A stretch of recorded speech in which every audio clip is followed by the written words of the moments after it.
es la tarea de la iglesia de predicar el evangelio a todas las naciones. Es una obligación impuesta, ¿sabían? No tenemos opción ahí. No fue algo que el Señor dio como un consejo, no, es una orden, un mandamiento. Y esto que vamos a ver hoy, bajo el contexto de la Gran Comisión, vimos la de Mateo, en donde el Señor dijo, le dio mandamiento a los discípulos. Antes de darle ese mandamiento, Él murió en la cruz, resucitó y le dijo a sus discípulos, no se vayan de Jerusalén hasta que no se cumpla la promesa. ¿Y cuál era la promesa? La venida del Espíritu Santo. ¿Y por qué recuerdo esto? Porque es importante tener en cuenta de que sin el Espíritu Santo la predicación no surte ningún efecto. Serían solo consejos. Porque el Señor les había dicho también, recibiréis poder para cuando haya venido sobre vosotros el Espíritu Santo. Entonces sucedió que 50 días después, Pentecostés, 50, ellos estaban reunidos en el aposento alto y ahí vino el Espíritu Santo. Y de ahí en adelante la iglesia empezó su proceso de cumplir la gran comisión. Primero a los judíos y después a los gentiles. Es decir, el mismo Pedro, que era judío, cuando empezó a predicar en la casa de Cornelio, por decir algo, hubo dos avivamientos, uno judío y el de Cornelio que es gentil, porque Cornelio era gentil, era centurión romano, si no estoy mal. Y de ahí la iglesia empezó su proceso expansivo hasta el día de hoy, cumpliendo la gran comisión. Y ese poder que el Señor les prometió a los discípulos es para ese poder para poder a través de la palabra, porque lo que se predica es la palabra, lo que se predica es a Cristo, no otra cosa. Cuando la persona oyese el mensaje de que podía ser salvo a través de Cristo, pudiese producir un efecto de arrepentimiento en las personas. Y eso, si usted mira bien, Hechos de los Apóstoles y todas las cartas del apóstol Pablo, cada vez que se predica el Evangelio, como nosotros, cada uno cuando nos predicamos el Evangelio a cada uno de nosotros, ¿qué pasó?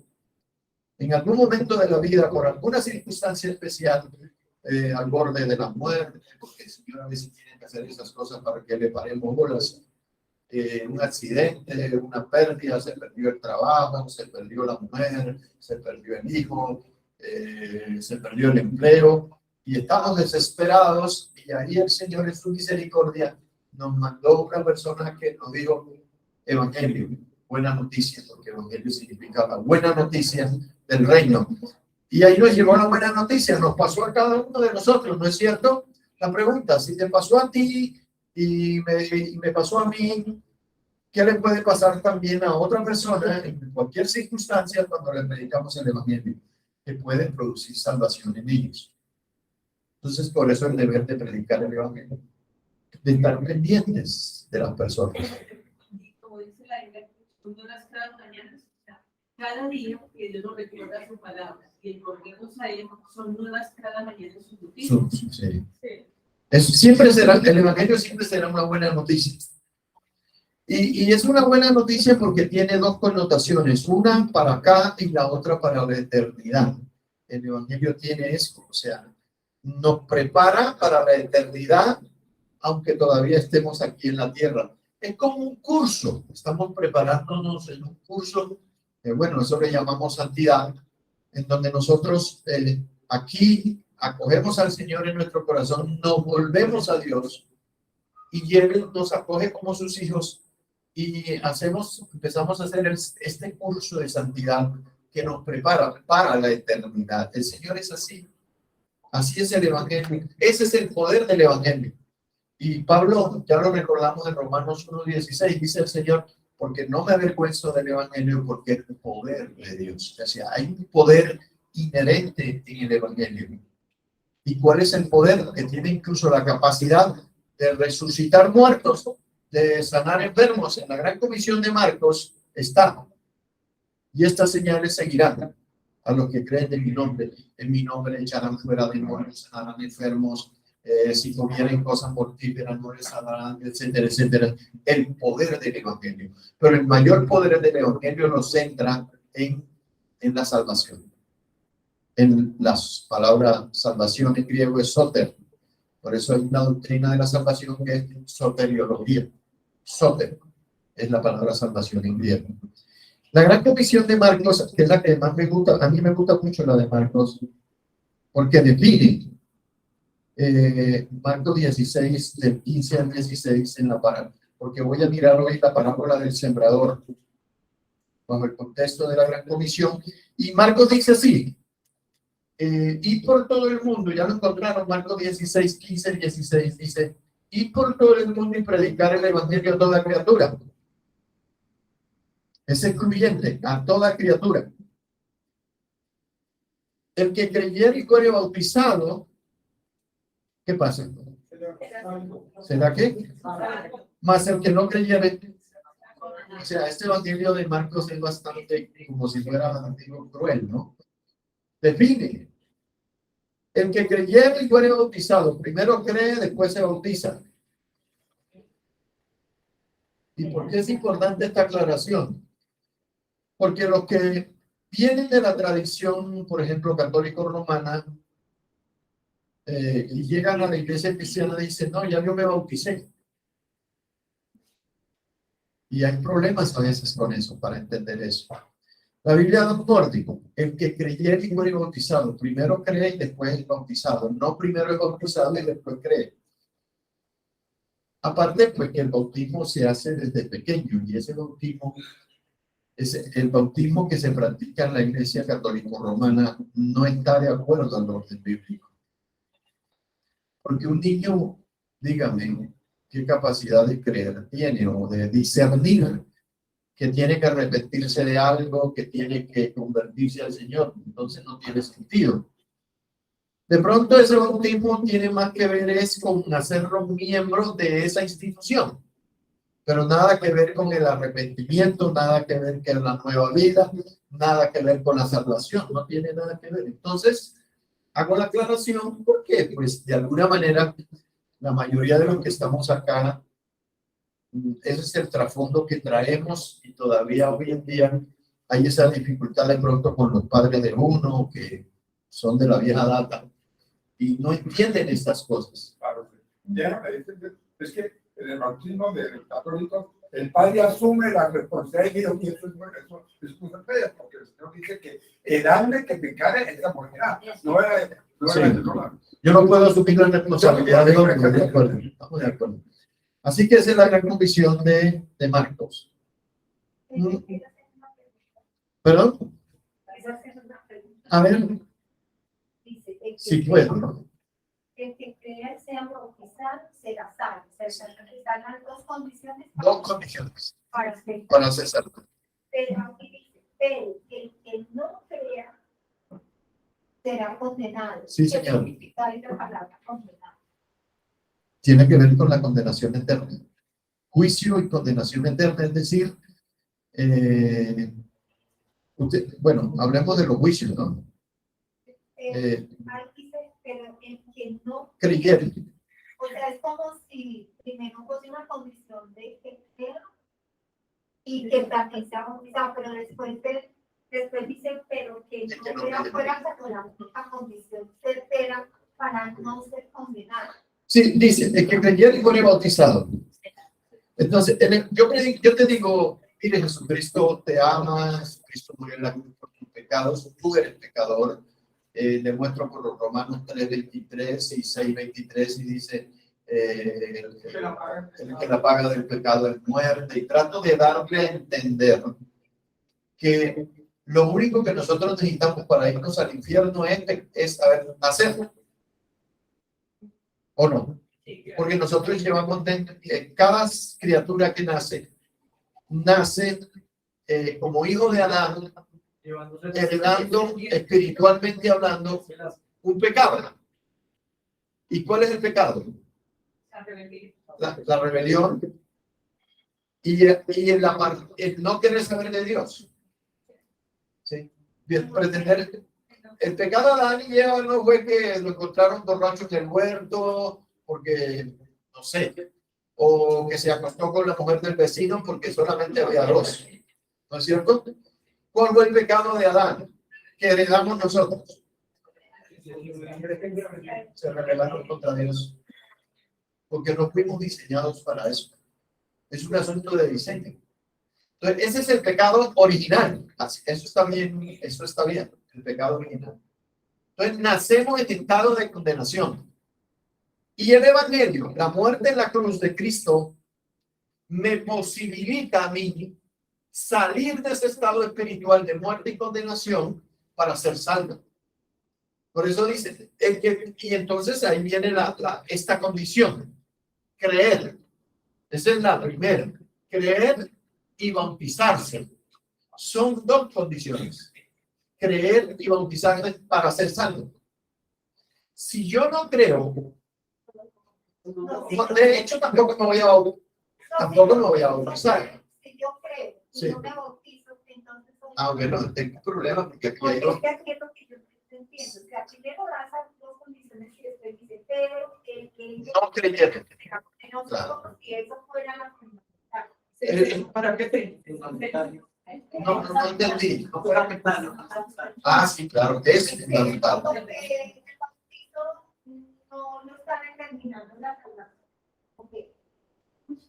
Pero si la escritura dice que tengo que creer y bautizarme, me está dando un mandamiento que yo tengo que obedecer.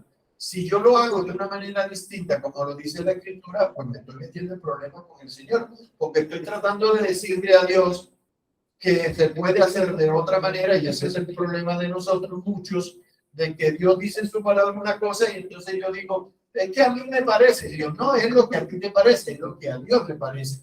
Si para ser salvo hay que creer y bautizarse, pues eso es lo que tengo que hacer. Yo no tengo que hacer otra cosa. Porque son dos cosas sencillas, ¿saben? Una lleva la otra. Porque ya la obra de la cruz ya está hecha. Que dice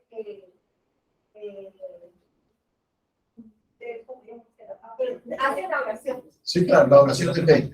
y ya siente que está Salvos. sana. De acuerdo. Y nunca ustedes llevan andando, dice de hecho con el Señor, 30 años, 20 años, 15 años, pero nunca se apoya. Nunca se han bautizado. Entonces, una de las cosas que ellos dicen es que se apoya de que en la segunda parte, que dice es que es creer, no es necesario. Si pues la persona llega a morir y no se ha bautizado, pues no es una condición para Dios, porque es la gracia de Dios. Sí. Está bien. Entonces, esa es la cuestión que uno pues, se hace la gente también. Lo normal es que si yo creo, pues eso conlleva. Sí, me lleva Me a seguir. y deber. Y como la idea es que después que yo me hago creyente, que vuelvo al orden divino, al orden de Dios, me someto a la autoridad de Dios, eso significa que voy a cumplir lo que Él está exigiendo. Y aquí están esos dos mandamientos. Primero creer y bautizarse, después eso de vivir en santidad, de vivir la vida en el orden de Dios. Eso significa ser cristiano. Pero hay que comenzar por acá. Yo no puedo cambiar mi matrimonio, lo que veníamos hablando al principio, si esto no entra en el orden divino. Miren que tengo levantado las manos. Voy a establecer el orden. Primero Brian, porque creo que comenzó. ¿Quién más allá? Romeri y después Mao. Sí, a ver, hablen. Trate de hablar duro para que... Pues haciendo referencia a lo que estábamos hablando, se me viene a la mente el caso del ladrón que estaba clavado al lado de... En la cruz. Bueno, pero son casos excepcionales. Yo no quiero pasarme, perdónenme. Creyó, y él dijo, cuando esté en tu reino, acuérdate de mí. Él creyó y no había tiempo de obedecer, la circunstancia no le permitía. ¿No crees que los romanos no iban a dejar bajarse para la casa? Claro, pero mire, está bien, vale la aclaración porque pues, algunos aducen eso para justificar algo, ¿no es cierto? Yo estoy hablando de una norma, no estoy hablando de la excepción, ¿de acuerdo? esto es una norma. Y lo del incluso yo alguna vez escuché a un teólogo decir, bueno, él no pudo bautizarme, pero ese día llovió. Tiene razón, ¿no? Hasta dice que la tierra tembló, creció y todo el cuento. Entonces, pero yo no puedo basarme en la excepción para justificar no hacer una norma. No. Bueno, esto. Cuando dice que el que no Creyere, el que no creyere. El que no cree, si yo creo y no me bautizo, ¿creí realmente? No. Porque si yo, y no es posible que alguien se bautiza sin creer. A veces ya esto ni siquiera es teología, es lógica. Es lógica. Mire, porque yo me hacía esa pregunta sobre ese mismo texto. Mira, primero dice, el que creyera y fuere bautizado será salvo. ¿Y por qué no dice, más el que no creyera y fuere bautizado? Porque no creo que no Ya se da por descontado de que si no cree, menos se va a bautizar. Si creyendo no se bautiza, Si creyendo no se bautiza, ahora ¿qué queda con el resto, no? ¿Cierto? Entonces, ese es nuestro estilo acá, no te preocupes, no vayas a pensar que aquí nos vamos a mandar. ¿No? Aquí lo hacemos. Claro. Correcto. Vamos. Me parece que la interpretación de la hermana es importante porque yo creo que muchos de los que estamos acá de pronto también teníamos esa duda o esa de pronto cierta inquietud y de esa manera pues sirve de todas maneras para calmarnos a todos. Pero digamos lo que yo quería decir es que se trata de dos cosas diferentes.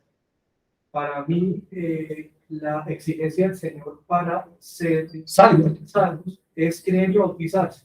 Y para perderse es suficiente con no creer, para derrotar. Para perderse. Puede ser también una forma bastante resumida, ¿no? Para perderse, o sea, para condenarse, ya es suficiente no creer. Y listo. Romeri, no, primero Romeri. no, es una anotación ahí acerca de lo del ladrón, porque eso tiene nos hablan de que en la vida del ser humano hay distintos tipos de bautismo, ¿no? Dios es un Dios de procesos, primero el número 1, luego el 2, luego el 3, Él es un Dios no de magia, sino de procesos.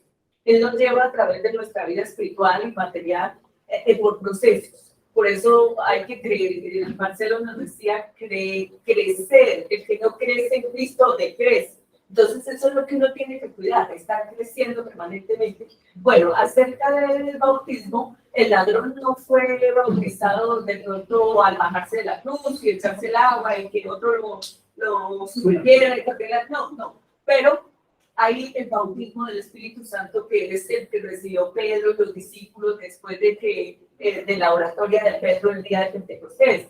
Es el bautismo del Espíritu Santo. Y el ladrón fue invitado directamente por el Señor. Dice, estarás conmigo en el paraíso. O sea que al cielo no va cualquiera. Y ya estaba bautizado por el Espíritu Pero Santo.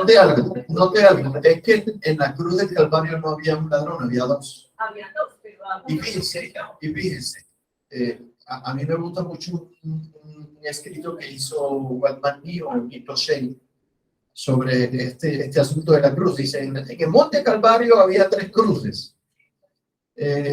Un ladrón a la izquierda, un ladrón a la derecha y el inocente en el medio. El que tenía la capacidad de salvar era el que estaba en el medio y que fue condenado de la misma manera que los ladrones, fue Cristo. Y ambos tuvieron la misma posibilidad, es decir, ahí mismo tenemos nosotros en una forma gráfica explicado esto del creer y no creer. Porque ninguno de ellos hizo nada para ser salvos, o sí, ahí estaban condenados por ladrones, o sea, merecían el infierno. Y sin embargo, cuando estaban allí en la cruz, en algún momento ambos lo estaban insultando al Señor, pero en algún momento también, cuando uno de los ladrones se dio cuenta del escrito que estaba ahí en hebreo, latín y griego, Jesús Nazareno, rey de los judíos, Eso a él lo impactó, porque esa palabra rey significa que gobierna, que tiene poder, que tiene autoridad. Esa famosa INRI. Esa INRI es Jesús Nazareno, rey de los judíos. Y entonces él, viendo esa posibilidad y viendo todo lo que estaba ocurriendo y lo que oía y lo que oyó a lo mejor en ese tiempo, eso lo llevó a la reflexión rápida, porque pues ahí no había tiempo para pensar mucho, porque la cruz no da para eso. Y él dijo, oiga, este me puede salvar. Y creyó en Cristo. Y el otro tenía la misma posibilidad y no lo hizo. Ahí está, el que creyere y muere bautizado será salvo, y el que no creyere será condenado. Y el otro no creyó. Y se murió, lo mataron y no fue salvo. En cambio, el otro, Dios una vez dijo, acuérdate del Señor, le dijo, Señor, reconociéndolo como lo que la Biblia nos manda a reconocer a Jesús como Señor y Salvador. Y él reconoció todos sus pecados. Sí. Usted es por lo otro, dice que confiese. Nosotros a la verdad, cuando dice, ahí está la confesión, lo que pasa es que tiene que leer bien.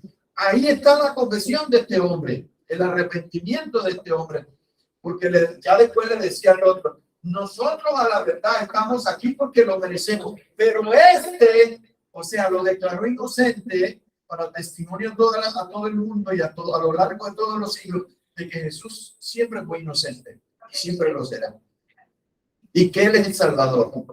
Y si hacemos eso de reconocerlo como Señor, primero como Señor y después como Salvador, porque la famosa oración de fe que se usa mucho y se estila mucho en la iglesia cristiana es que si tú reconoces a Jesucristo como tu Salvador personal, mira hermano, hay mucha gente que reconoce a Jesús como Salvador personal y va camino al infierno. La primera condición es Señor. Si yo no lo hago, Señor, es decir, amo, dueño, el que manda, el que dice, el que decide en mi vida, no hay nada, no hay salvación. ¿No lo dijo el mismo Señor? No todo el que me dice, Señor, Señor, entrará en el reino de los cielos.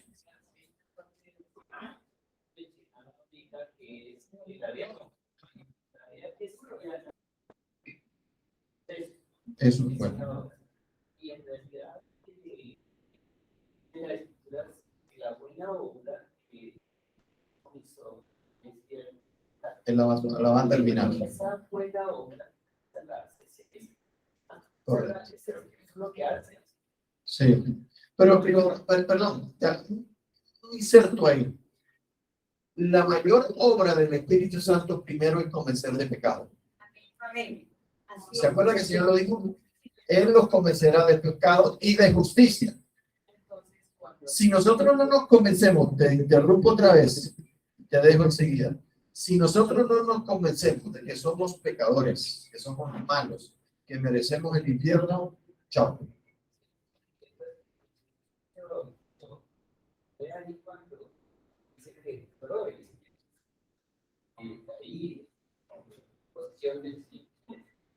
Cuando uno se bautiza, probablemente se entra el Espíritu Santo, es cuando se les sale el público. Claro. Y nosotros es cuando la buena obra que piensa en nosotros y que va a ser completada es el Espíritu Santo. Amén. El bautismo se necesita porque se necesita. Ahora estamos hablando del otro bautismo, que son dos. Bautismo en agua y bautismo en el Espíritu. ¿Cierto? Yo les hago una pregunta para reflexionar también sobre este asunto de este mandamiento de bautizarse. Y mire que nos quedamos, yo no pensé que nos íbamos a quedar pegados allí, pero uno se da cuenta, me doy cuenta de que hay cosas que hay que hablarlas. Pero perfecto, no estoy buscando nada. Yo le hago esta pregunta. Jesús, ¿de qué tenía que arrepentirse? De nada. ¿Era pecador? No. ¿Y por qué se bautizó? Para cumplir. Para condenar. Exactamente. Y miren que eso le da más fuerza al mandamiento, ¿no es cierto? Porque si él que no lo necesitó, lo hizo, ¿qué queda para usted y para mí que somos unos miserables pecadores. No, pero allá hay que leer otra vez. Ahí va a salir la red. Como todo tiene que tirar y centrarse en la palabra. Sí. Salmo 119, 116. La suma de tu palabra es Es verdad. verdad. Y eterno es todo juicio de tu justicia. Entonces, la suma de la palabra es Génesis hasta Apocalipsis. En Mateo, la comisión dice: hacer discípulos a todas las naciones, bautizando. O sea, el que se quiere someter a un discipulado, ¿qué tiene que hacer? Bautizarse. Bautizarse. Y en Hechos, capítulo 2, está Pedro, cuando después de la De Pentecostés. de Pentecostés, Durante Pentecostés. habla y dice en Hechos, capítulo 2, versículo 27 y 38. ¿Sí? Al oír esto, se convirtieron de corazón y dijeron a Pedro y a los otros apóstoles: valores hermanos, ¿qué haremos? ¿Qué haremos? ¿Qué hacer? ¿Qué hay que hacer? Sí, que el de Abraham y te explica todo el asunto de los profetas hasta ese momento. ¿Qué haremos? Pedro les dijo: arrepentidos y Bautícese cada uno de nosotros para perdón de pecados. para perdón de los pecados y recibiréis El don del Espíritu Santo. Casi que ahora condicionó el bautismo en el Espíritu Santo a esas tres cosas: creer, bautizarse. Si una palabra se toma independientemente de otra, podemos caer en una interpretación errada. Correcto. Y a lo mejor no- Sí. Entonces, la palabra ordena el bautismo. Si bien uno puede decir el bautismo no salva, pero si cree y no se bautiza, no se salva. O sea, el orden de una persona que quiere creer a Dios es sujetarse a la orden que dice el Señor. Ahora, ¿qué papel juega la fe en esto? La fe. Porque algunos definen la fe como creerle a Dios. Si Dios dice esto así de esta manera, porque esta es la palabra de Dios, esta que leí. De pronto no es lo que yo puedo interpretar mal y puedo toda una semana aquí y puedo incluso salirme del contexto, pero eso que leímos, bueno, es la palabra de Dios. Y la palabra de Dios tiene una característica, es condicional, condicional. Y cuando la palabra es condicional, ¿qué tengo que hacer yo? Obedecer, obedecer, obedecer. Porque es que aquí, eso lo hemos dicho muchas veces, miren. Yo muchas cosas de la Biblia no las entiendo. Muchas, todavía. ¿Qué hago con lo que no entiendo? Lo creo. Eso es ilógico para un universitario, para una persona intelectual. ¿Cómo voy a creer en lo que no entiendo? Bueno, para nosotros, para poder entender, muchas veces tenemos que creer primero. ¿Sí o no? Entonces, yo digo, no me parece, bueno, tienes un problema con el Señor. Porque si Dios dice que es así y yo pienso que es de otra manera, ¿cómo voy a hacer cambiar de opinión a Dios? Entonces, la lógica me dice que yo no puedo entrar en ese conflicto de intelectual, de pretender entender algo para creerlo o para poder, o para obedecerlo. Un hermano, ya lo voy a dejar, tranquilo. Un hermano alguna vez tenía problemas, hasta meses, ¿cómo era que se llamaba este hermano? Que se reunió mucho tiempo con nosotros. Y este hermano era ya un viejo, más viejo que yo. Y tenía un problema con el bautismo, llevaba como 30 años en el Evangelio, reuniéndose en diferentes lugares, y tenía problemas con el bautismo, que porque no entendía, que porque le parecía que no era necesario, que con creer era suficiente. Bueno, al final entendió, se bautizó. Y después que se bautizó, un tiempo después le robó la mujer a un compañero de trabajo. Entonces uno dice, ¿para qué luchar contra algo y después hacer una barbaridad tan tremenda como esa? ¿Entendió alguna vez el Evangelio? Nunca lo entendió a un bautizado.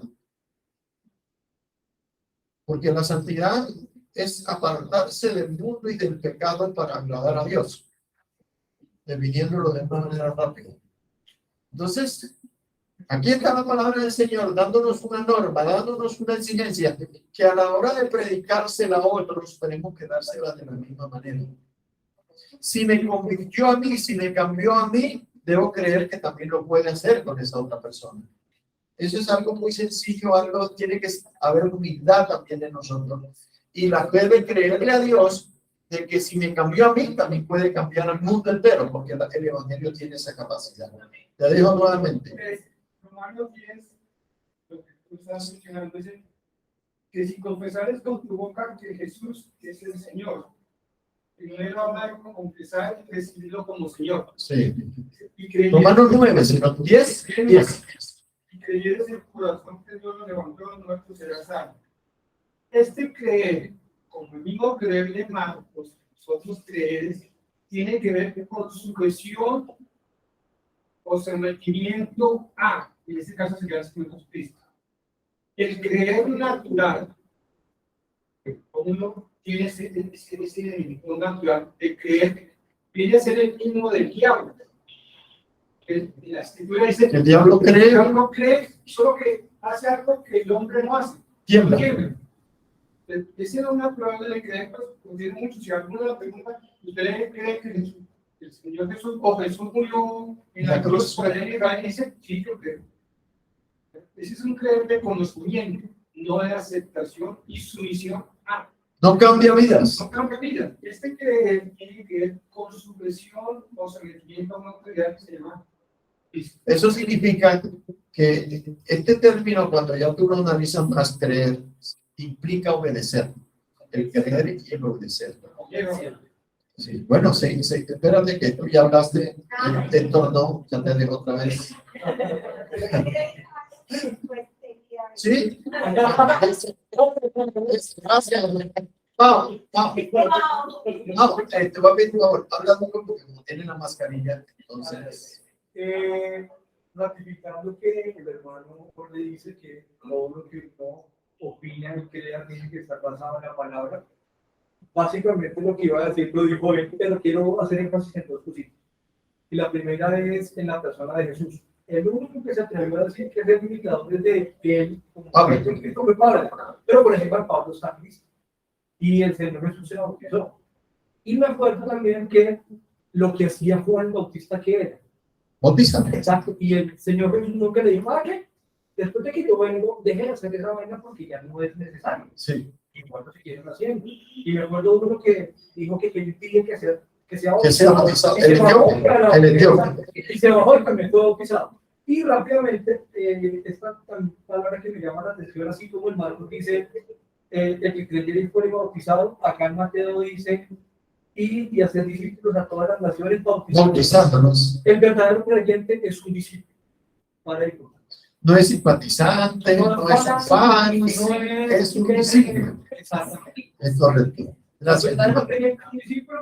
Gracias. Entonces, ¿encontraste algo por ahí? Sí, era de matrimonio, cuando otra vez de primo. O sea, ellos venían, cuando iban a Juan el Bautista, venían con la confesión de pecados y venían los bautistas, estaban como los pasos, pero era interesante lo que estaban hablando los amigos de qué pecado traían. Era justo. Y entonces dice, aquí Juan, dice, más Juan se lo ponía cuando vino Jesús a bautizarse, y dijo, no, yo no lo voy a bautizar. Y diciendo, si yo te he bautizado por ti y tú vienes a mí. Pero Jesús le respondió, venga ahora, porque así conviene que cumplamos todos los días. Entonces lo dejó. Claro. Lo dejó. Es decir, Jesús estaba estableciendo es como decir, si yo lo hice, ustedes tienen que hacerlo también. Es más o menos eso, para resumir este punto y avanzar un poquito más. Pero bueno, me pareció interesante de que casi media hora y vean algo que yo pensé que estaba entendido y resulta que que resulta que no. Es que eso es, Así que gracias por haber venido acá hoy a debatir este tema. eso es escudriñar. Es correcto, eso es correcto. Hay que Tratar de entenderla, de masticarla, de picarla. Y miren que es una cosa sencillísima y sin embargo se dan cuenta usted. Eso hace también parte de la evangelización. Tenemos que dar la palabra, escribir como dice y la persona pregunta, ¿por qué tengo que bautizar?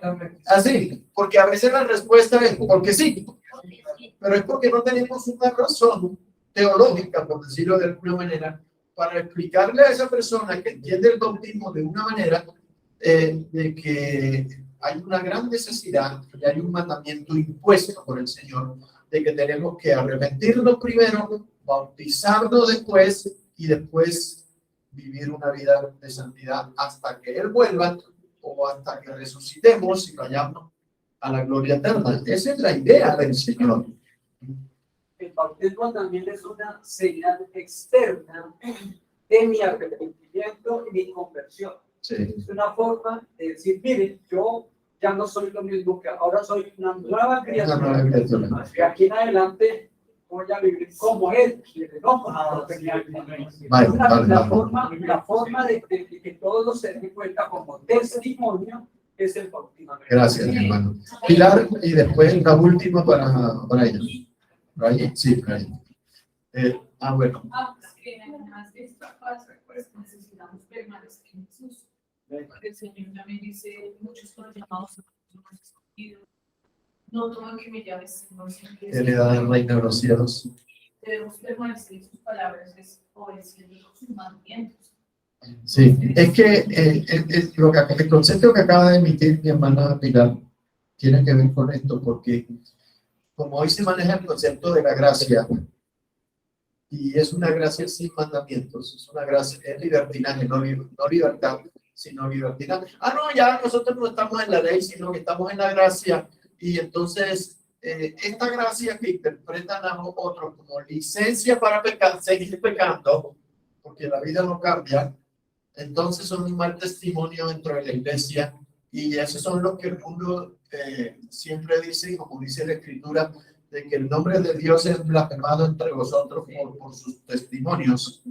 Entonces es para también entender esto, porque este es el evangelio de la gracia. ¿Y en qué consiste la gracia?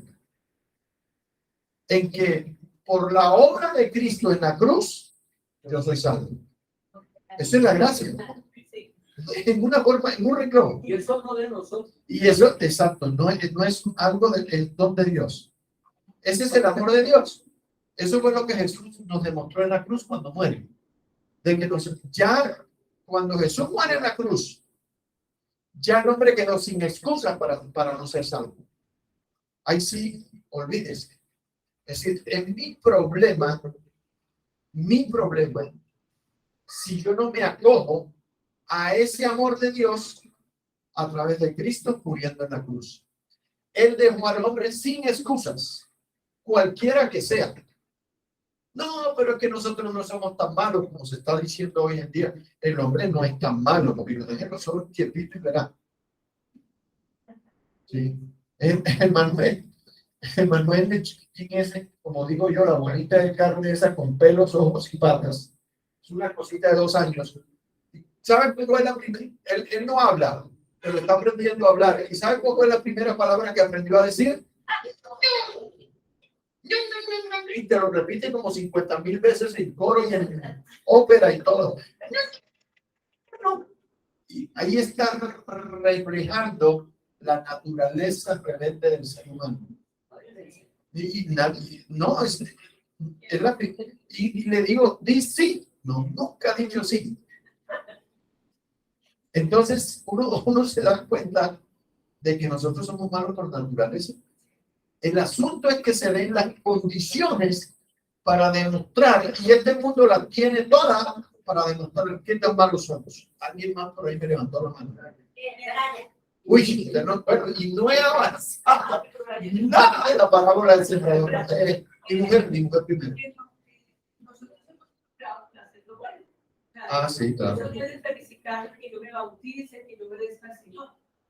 Pero es la fe lo que me salva a Cristo, porque el que no se bautizó el ladrón fue perdonado por la fe en Jesús. O sea, yo soy perdonada es por la obra que Cristo hizo por mí, no porque yo me bautice o porque haga lo bueno. Pero yo tengo que bautizarme, yo tengo que dejar de robar, yo tengo que dejar de matar, o sea, es parte de lo que es porque yo he sido creada para hacer lo bueno. Es por la fe que eso es. Ahora, si yo hago las cosas buenas, como dice que Dios hizo las buenas obras para que andemos en ellas, así dice, ¿no es cierto? Dígame, ¿para qué me alcanza un buen acto que yo haga? En cuanto a salvación, para nada. Por eso dice la Biblia que por las obras de la ley nadie será salvo, sino por la fe en Cristo. Por allá vi otra mano levantada, no voy a dejar de último, que ya no ha participado, después de Miguel que no ha participado. Acuérdense que Miguel casi nunca dice nada. Miguel.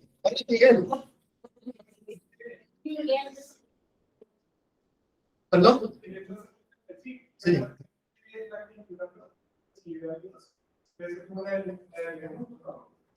Porque dice que el primero le ha mencionado que el Jesús, ¿cierto? Así. Y al mencionar que él dice, teniendo en cuenta que yo que una salta agua, y en el número de que se va bautizado, ¿cierto? Felipe ni siquiera decir que todo corazón puede ser bautizado. Entonces, como que la actitud de hombre, pues, creo, pero entonces obedece, creo que es bautizado. Y mire que no pasó ni un curso, no hizo, el curso lo hizo mientras él leía la escritura de Isaías, entre que Felipe se le acercó, mientras se subió al carro, inmediatamente le habló de Jesús, Isaías 53, y más adelante dijo, aquí hay agua, ¿qué impide? Y yo me puse a leer, y yo dije, ¿y dónde le habló Felipe del bautismo? Eso implica que en algún momento sí le habló del bautismo. Y miren que, y todavía esto contra la tradición nuestra, no es que hay que hacer un curso de 6 meses y 7 meses.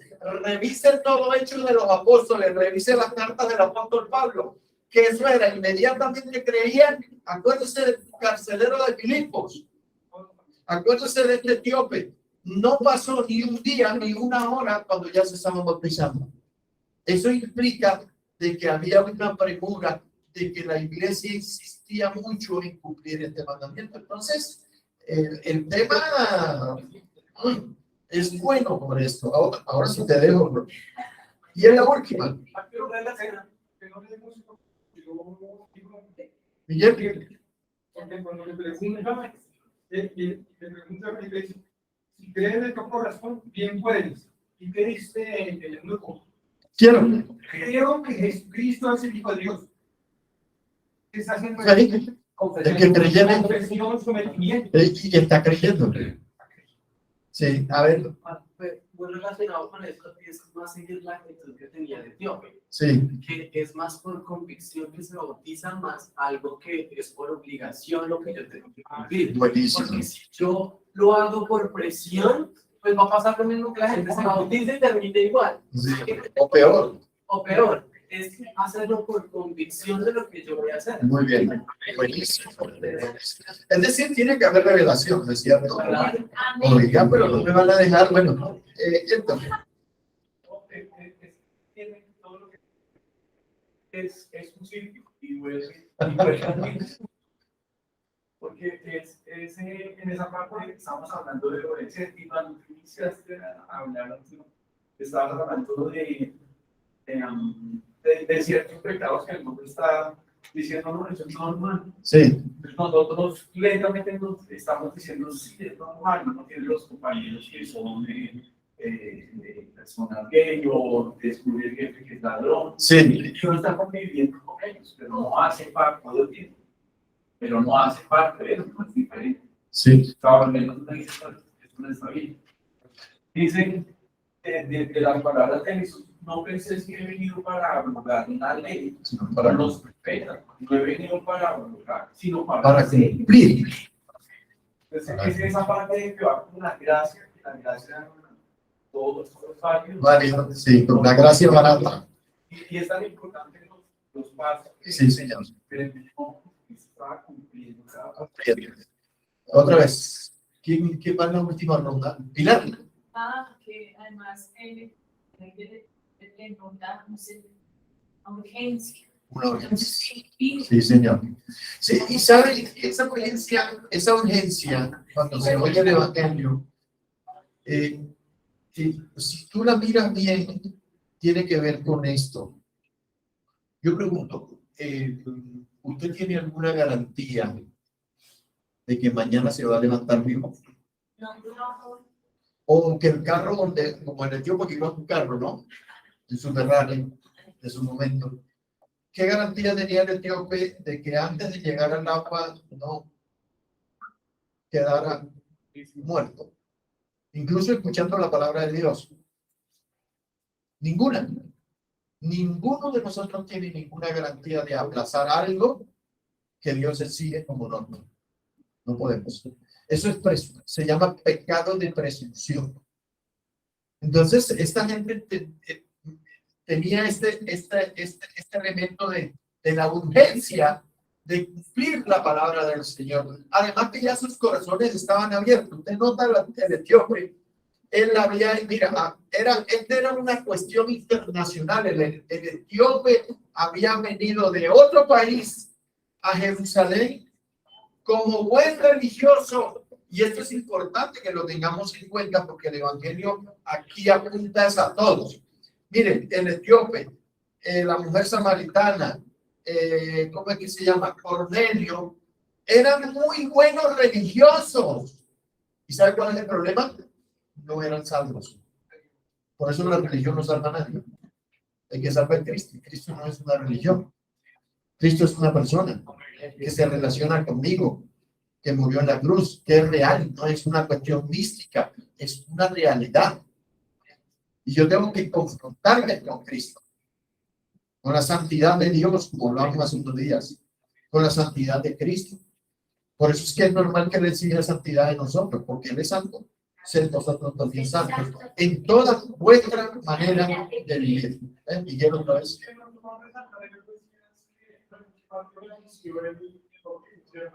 Ahí dice que anunció el Evangelio de Jesús, y cuando dice después de la anuncio de Jesús, ahí él le dice que pide que yo sea santo, o sea, que necesita que Jesús estaba. Y segundo lo que tú decías, en dos partes del texto, dice, en primer lugar, el Señor le habló a Felipe, levántate y ve a hacer esto. Esa fue la primera. Sí. Y segundo, le decía, le digo, acércate y quítate ese carro. Sí. O sea, en ese texto, dos órdenes de Dios llegan a Felipe para que vaya a hacer eso. ¿Qué? Hacer, ir a predicarle al etíope y bautizarlo. Inmediatamente lo bautiza, dice que Felipe fue arrebatado. Claro. Apenas subió en la guardia. ¿Te parece que es importante en ese texto? Porque directamente le da los ojos para que lo hagan. Claro. Y miren, porque no lo hemos dicho, ¿sabe quién estaba dirigiendo a Felipe? El Espíritu Santo. Amén. Entonces uno ve una armonía en donde Jesús habló del Espíritu, del bautismo. Y aquí vemos al Espíritu Santo y todo de hechos en adelante, el que va dirigiendo toda esta operación, el que va convenciendo del pecado, es el Espíritu Santo. Entonces, lo que dijo Brian, si no tenemos esa revelación, ese entendimiento de que primero es una necesidad que yo tengo, me la voy a pasar toda la vida peleando con Dios. ¿De acuerdo? Paremos ahí, si piense un poco, porque el tema yo lo voy a continuar, yo no sé por cuántos días. Así que para hacer otro debate sobre alguna otra cosa en particular, o de pronto cuando nos vamos para la casa alguien le dice, me acordé de esto, usted no dijeron ahí, bueno, vaya, anótelo por favor. En Mateo 13, hablando bajo el contexto de la Gran Comisión y sobre la de Marcos, que hablamos ya, en Mateo 13, del 3 al 9 y del 18 al 23, está lo que se llama la parábola del sembrador. Me acordé que Marcelo en alguna oportunidad que vino de Argentina nos compartió sobre esta parábola, la parábola del sembrador. Y como el Señor nos mandó a sembrar, ¿cierto? ¿Sí o no? ¿Nos mandó el Señor a sembrar o no? De pronto solo alcanzo a leerlo, pero no importa. Y dice Mateo 13, del 3 al 9. Y les habló muchas cosas por parábolas, figura literaria hebrea, utilizada por Jesús para explicar con cosas de la vida diaria principios del reino o espirituales. Eso es una parábola. Figura literaria hebrea, muy usada por Jesús. El que más la usó fue él. En toda la literatura hebrea, incluso en el Antiguo Testamento ya se usaba, pero Jesús fue el que más las usó. Y significa usar cosas muy propias de la vida diaria, como cosechar, comer, hacer cosas de la vida diaria, para explicar con eso cosas eternas, espirituales, o que tienen que ver con el reino de Dios. Eso es una parábola. Y él dice, les habló por parábola diciendo, he aquí, el sembrador salió a sembrar. Y mientras sembraba, parte de la semilla cayó junto al camino y vinieron las aves y la comieron. Parte cayó en pedregales, donde no había mucha tierra. Y pronto brotó, porque no tenía profundidad de tierra. Pero salido el sol, se quemó. Y porque no tenía raíz, se secó. Y parte cayó entre espinos, y los espinos crecieron y la ahogaron. Pero parte cayó en buena tierra y dio fruto, o a la 100, o a la 60, o a la 30 por 1, es decir, 100%, 60% y 30%. Y utiliza la misma expresión que usa el Señor en los 7 mensajes a las 7 iglesias. El que tiene oídos para oír. Yo digo, claro, lo que el Señor usa eso. Porque los oídos son para oír, ¿o no? El que tiene oídos para oír, entonces, oiga lo que el Espíritu Santo dice a las iglesias, usando el mismo estilo de las iglesias. Esa es la parábola del sembrador. La gran comisión es eso, sembrar. Todos los que han sido llamados por Cristo tienen esta obligación impuesta también.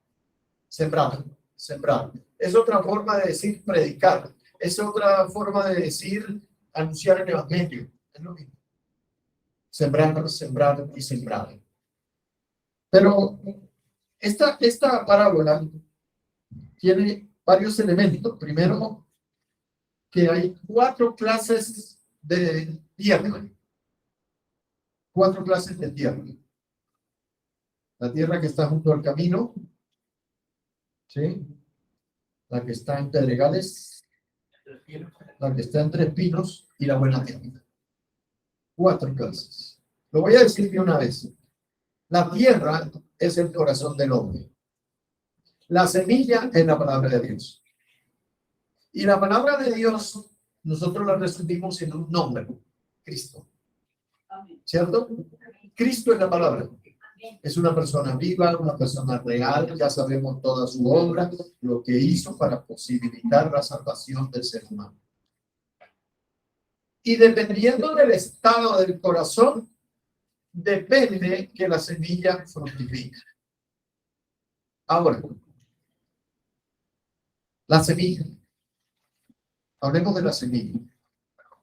100% certificado. Es decir, esta es buena semilla. El fracaso del hombre no es porque se le sembró mala semilla, aunque hay cizaña. El fracaso del hombre es por el estado de su corazón. Cuestiona mucho, pelea con Dios, es un rebelde, malo, corazón endurecido, conciencia cauterizada, conciencia engañada por el pecado, por las mentiras del diablo, por los conceptos del mundo, todo esto que hemos venido diciendo. Entonces, dependiendo del estado del corazón, de eso depende de que la semilla dé esta clase de frutos. Y noten que la palabra de Dios tiene una característica, ya la hemos visto. La misma comisión de Mateo, de Marcos que ya vimos. El que creyere será salvo, el que no creyere será condenado. Porque es que la palabra de Dios tiene el doble filo. A la vez que te salva, si no encuentra la palabra las condiciones para germinar y producir ese fruto que la Biblia llama santidad, que yo llamo santidad, entonces esa misma palabra que puede salvarte, te puede condenar a la vez. Ahí está el doble poder de la palabra de Dios. Entonces es muy importante el estado de mi corazón, porque a veces pasa, las circunstancias están dadas para que yo sea salvo. Lo que dije al principio, un problema, una pérdida, la salud, cualquier cosa. La pandemia, llámelo como quieran. Es decir, Dios crea las condiciones, permite situaciones para que en algún momento de mi vida el evangelio llegue y me pueda salvar. Pero si yo endurezco mi corazón al escuchar la palabra, y esto pasa como consecuencia de no ser sensible a la voz de Dios. Cada vez que yo oigo la palabra de Dios y no hago nada con ella, mi conciencia cada vez más se va cauterizando y se va volviendo endurecida, insensible, cauterizada, dice la Escritura, ¿cierto? Se va volviendo más dura. Es como si, por ejemplo, yo mañana comienzo a pegar ladrillos y me empieza a salir algo que se llama callos. Y si yo sigo pegando ladrillos y sigo pegando ladrillos, llega un momento en que yo tengo una capa de callos sobre mi mano que en definitiva la vuelve insensible. Puedo tocar algo caliente que a otro lo quema, pero yo no siento nada. Bueno, con la conciencia y el corazón pasa lo mismo. Pero la palabra va surtiendo ese efecto. Martillo también. O me ablanda el corazón. Cuando yo escucho de Cristo y mi corazón no se ablanda, eso está indicando que allá hay un problema. Mi corazón está endurecido. Y entonces, cualquiera de estos cuatro terrenos puede ser sencillamente el estado de mi corazón. ¿Ven? Ahora, fíjense que el Señor le dio la parábola a los discípulos y los discípulos no la entendieron. ¿Ven? Y la misma Escritura, sin intervención de nadie, revela y explica en qué consiste la parábola del sembrador. Entonces, en el verso 18 al 23 está la explicación al detalle de la parábola del sembrador para que nosotros nos demos cuenta del estado del corazón. Y dice el Señor en el 18: oíd pues vosotros la parábola del sembrador. Oigan, cuando alguno oye la palabra del reino y no le entiende, Viene el mal. aquí aparece un ente espiritual maligno. Viene el malo. ¿Saben quién es el malo? El diablo. Viene el malo, el diablo, que representa las aves. Vienen las aves y arrebata, oigan, lo que fue sembrado en su corazón. Este es el que fue sembrado junto al camino. Es decir, un camino es también un terreno que es pisoteado por todo el mundo. Eso representa un camino.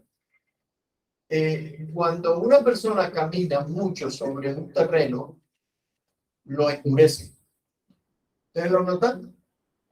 Porque el peso y estar permanentemente, ese terreno se va endureciendo. Pero solamente la palabra de Dios lo puede, como dice uno, ablandar. Entonces, esto que fue sembrado junto al camino, miren lo que pasó. El diablo vino, entonces eso indica que el diablo, este ente espiritual de maldad, hace su trabajo también. Porque la gran comisión que nosotros como cristianos tenemos que cumplir el diablo también tiene una gran comisión. No impuesta por Dios, sino inventada por él. Ahora se lo digo. Y el que fue sembrado en pedregales, piedras, este es el que oye la palabra y al momento la recibe con gozo. Esto yo lo he visto montones de veces. Pero no tiene raíz en sí, sino que es de corta duración. Y dice, ¿por qué? Pues al venir, mire, la aflicción y la persecución por causa de la palabra, luego tropieza. No es que no la oigan, no es que la palabra no haya surtido un efecto, pero como no tiene raíz, cuando viene la prisión, hermano, es problemas, dificultades, tentaciones, pruebas, o la persecución por la palabra de Dios. Ya se volvió, se cambió de religión, ¿no es lo que nos dicen? Esa se enloqueció. Le lavaron el cerebro, Inés. Con cloro. Con cloro. A Inés se lo lavaron tanto que hasta la piel se la lavaron. Eso lo dice el marido, no yo. Sí. Inés quedó tan blanca que le echaron también hasta limón.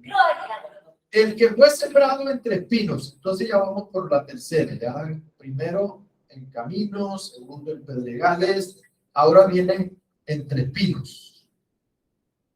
Este es el que oye la palabra, pero esta que voy a mencionar es la más común hoy en día. El afán de este siglo o de este mundo, el engaño de las riquezas, los afanes de la vida. ¿Qué hacen? Ahogan la palabra y se hacen sin fruto. Entonces eso, sin fruto. ¿Cierto? Sí. Entonces, uno de los mayores impedimentos hoy en día para el evangelio es: ya no tengo tiempo para esa vaina. Eso de ir a reunirme, o ni siquiera y asistir a un discipulado, sigue menos, o a una reunión de señoras, o a una reunión de varones, o a una reunión de matrimonio, y yo no tengo tiempo para esa vaina. Yo soy una persona muy ocupada, yo no voy a perder el tiempo en eso. Yo con creer, ahora con poner ahí una predicación y de pastores mejores, porque hay unos muy buenos, ¿sí? Yo voy a ponerme a escuchar al costeño del Arturo. Yo escucho a otros mejores, sí, por internet, acostado en la cama, como la pandemia ha tratado de establecer, y algunos se quedaron tan acostumbrados a eso, porque es lo más cómodo, que son unos flojos presos. Porque esa es la palabra que define eso. Cuando la Biblia dice no dejando de congregarnos como algunos tienen por costumbre, yo les agrego mala costumbre. Entonces, el afán, el tener las prioridades más puestas. ¿Usted cree que la salvación no es un asunto de primera línea? ¿Usted cree que conocer a Cristo no es un asunto prioritario? ¿No es que eso es lo que nos evita a nosotros seguirnos llevando, que nos sigan llevando de aquí de las narices el mundo? ¿Cuánto tiempo necesito yo para enfriarme en la vida cristiana?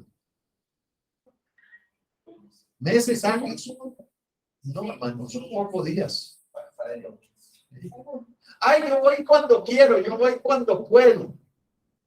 Dígale eso a sus profesores de la universidad, que usted, ay, no, yo hoy, profe, yo tengo sueño hoy, yo no voy a ir hoy. Bueno. Y no vaya, y allá no vaya. O dígale a su jefe de trabajo, dígale, jefe, es que el día hoy está muy frío, yo no voy a ir. Eso es mejor por internet. Vaya pasado mañana y verán que ya tiene su reemplazo. ¿Y por qué la vida cristiana si la vivimos atrasando? Y no vivimos priorizando, porque la vida cristiana es priorizar a Cristo. Entonces, los afanes de este siglo, las prioridades mal puestas y cualquier otra clase de intereses ahogan la palabra y esta se vuelve infructuosa, sin fruto. O sea, no produce salvación, no produce santidad. A eso se refiere. Ese es. Ahora viene la buena noticia, porque el evangelio siempre la tiene y evangelio significa eso, buena noticia. Más el que fue sembrado en buena tierra, este es el que oye y entiende la palabra y da fruto. Aquí no es infructuosa, sino fructuosa. Y produce a 100%, a 60% y a 30%. Entonces, varias cosas, las voy a leer. Ya voy a terminar. Una, la calidad de la semilla, ya lo mencioné. 100% certificada, 100% pura y poderosa. Germina, y miren que germina en todos los terrenos. Es tan buena la palabra. La tierra es el corazón del hombre. Jesús lo explicó ahí. La tierra es el corazón del hombre. Tercero, los sembradores vienen a ser cada cristiano, cada evangelista, cada predicador. En la parábola de la cizaña, que está en ese grupo de 7 parábolas, está también la parábola del sembrador. Y ahí dice, en Mateo 13, en el 37, que revela que los personajes invisibles involucrados en la evangelización pueden sembrar una buena semilla y también puede ser el malo. En la parábola de la cizaña, dice que el Señor sembró. Y de pronto aparecieron 2 clases de plantas. Y los que sembraron dijeron, oiga, pero nosotros sembramos buena semilla.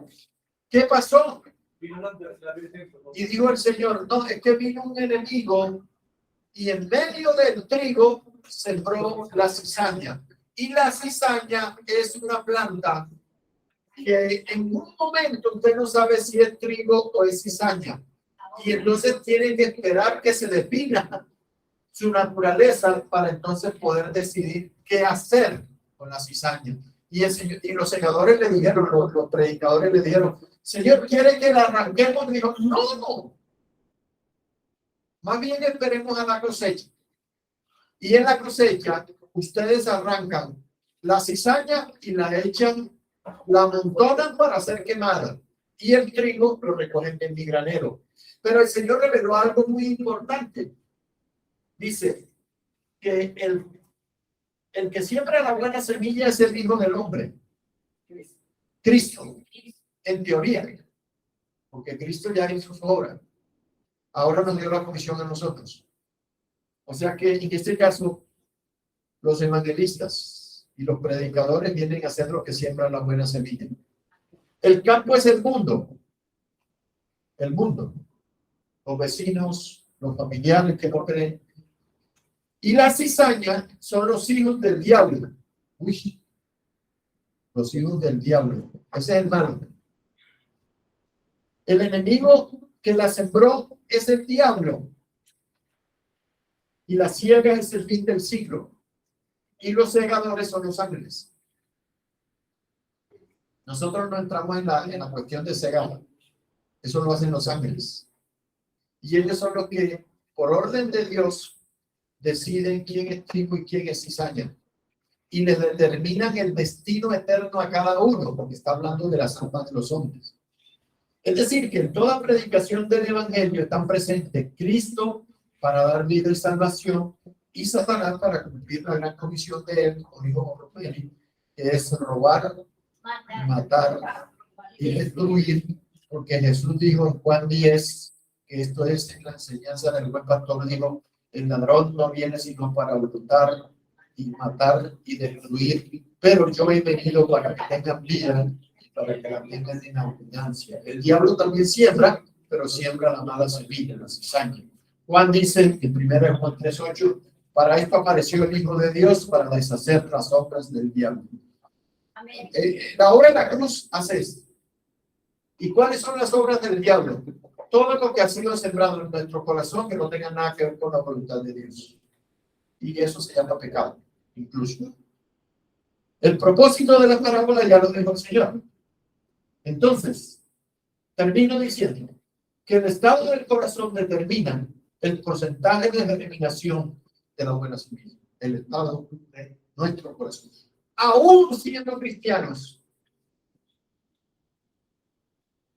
la palabra sigue teniendo estos mismos porcentajes de germinación, aún siendo cristiano.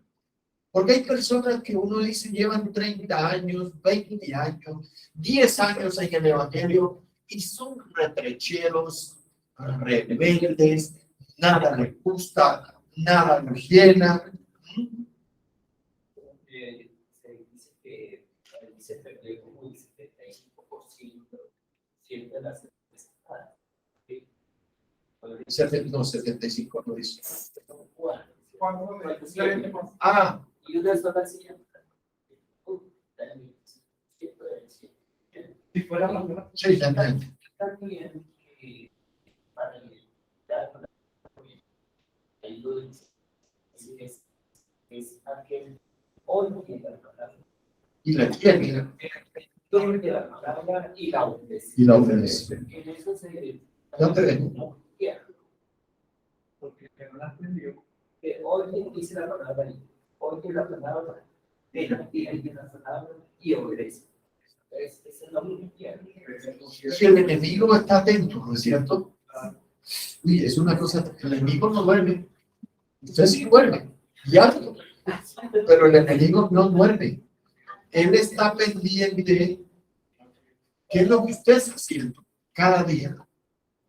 Y está pendiente para desbaratar todo lo que Dios quiere, lo que Dios ama, pero el diablo no ama. El diablo lo que sí quiere que tú te vayas al infierno. Estamos dentro de la buena chido Y obedeciendo. Muy bien, muchas gracias. La última, vamos a ver. No, yo iba a decir que yo creo que hay, pues, desde tuve que uno, la conclusión que definitivamente nosotros, cada vez que oremos, debemos de pedirles que sean quitados como esos velos. Esos velos, es cierto. Que no nos dejan ver Sí, muchas veces esa parte espiritual que a veces, porque hay que identificar qué viene de Dios. es cierto. Voy a repetir lo que ella dijo, porque pues casi yo traté de hacer el esfuerzo de entenderle. Ella dice que siempre que vamos a la palabra del Señor hay que orar para que el Señor nos revele. ¿Nos revele qué? Lo que leemos, la palabra. Porque este ente espiritual está detrás para que no entendamos la palabra y mucho menos para que la obedezcamos. Entonces, por eso es que hay que reprender al diablo. Hay que orar. Señor, ten misericordia de esta persona, de tus vecinos, de este país, de esta ciudad. Porque el Señor, como decía Esdras y Nehemías, hemos pecado y hace una lista, hemos pecado nosotros, comenzó primero por echarse la culpa, nuestros padres, nuestros reyes, nuestros sacerdotes, hemos pecado. Isaías lo mismo, Daniel lo mismo. Orando, Señor, hay que orar. Y Señor, a la hora de yo cumplir este gran mandamiento, por favor, en el nombre de Jesús, yo reprendo al diablo que tiene a esa persona encadenada, sujeta. Esto es espiritual, más espiritual que físico. La lucha no son Sí, la lucha nuestra no es contra carne y sangre, es decir, no es contra las personas, sino contra huestes espirituales de maldad instaladas en las regiones celestes que están puestas ahí por el enemigo para enceguecer y para entorpecer la buena semilla. Amén. Terminé. Quiero contar que la palabra dice que tiene misericordia si quiere tener misericordia. Y a veces no sabemos si son personas cristianas o de un tiempo del evangelio si son buenas o no. Entonces, yo creería que a partir de que el Señor tiene misericordia del que Él quiere,